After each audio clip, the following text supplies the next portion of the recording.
Hi, this is Mrs. Pearson again, and I'm just going to talk to you a little bit about the circular flow model and just kind of, I think, an easy way to kind of break this model down to look at it. Now, a circular flow model is a diagram that shows the interactions between households and businesses in the free market. And this first one that we're going to do is the free market, which means it is not, there's no government in it. So what you see is just a delightful little drawing by me. This is probably the best that I can do. So any artists out there, I apologize. The circular flow model, what I'd like to do is I like to break it into two parts. And the first part, and if you've looked at it, the first part, what you'll see is what we call the product market.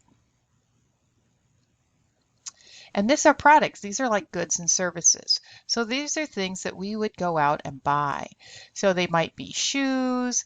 They might be computers. I'll put some shoes here. Computers, gaming equipment, cell phones, whatever it is. All right. And the other half of this circular flow model is the factor market.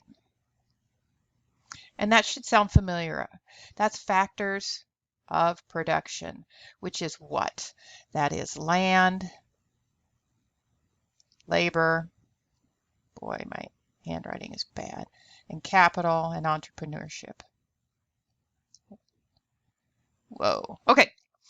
So what I would like you to do is I'd like you to think about this in two parts. So we're going to kind of divide this. Hold on, let me get my.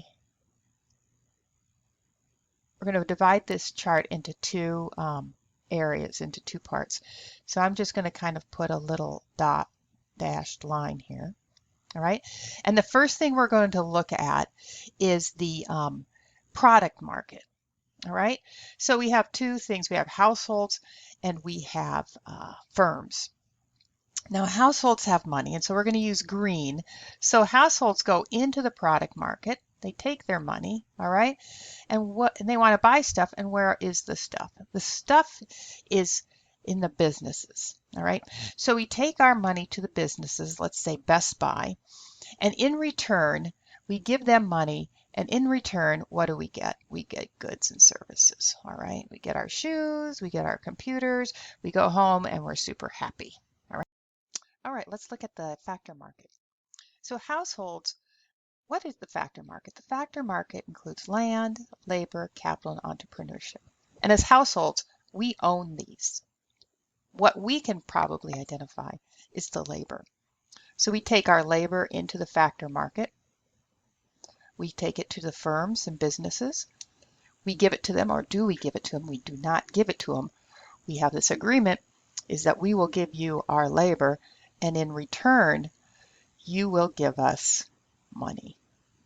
We call that a wage. All right.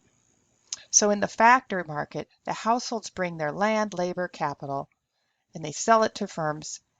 And in return, they get a wage. If it's land, they get rent. If it's labor, they get a wage. If it's capital, they get interest. Right. So that's kind of what. There we go. Sorry about the handwriting. So that is the circular flow of a market economy. Again, just to kind of repeat, we see that in this model, the outward circle is the flow of money going clockwise, and the inward flow is the physical flow. Let me just write that in there. This is the physical flow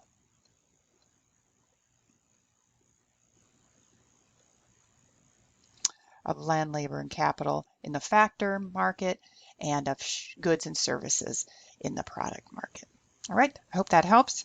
We will all be putting up another one about what happens when government gets into the mix.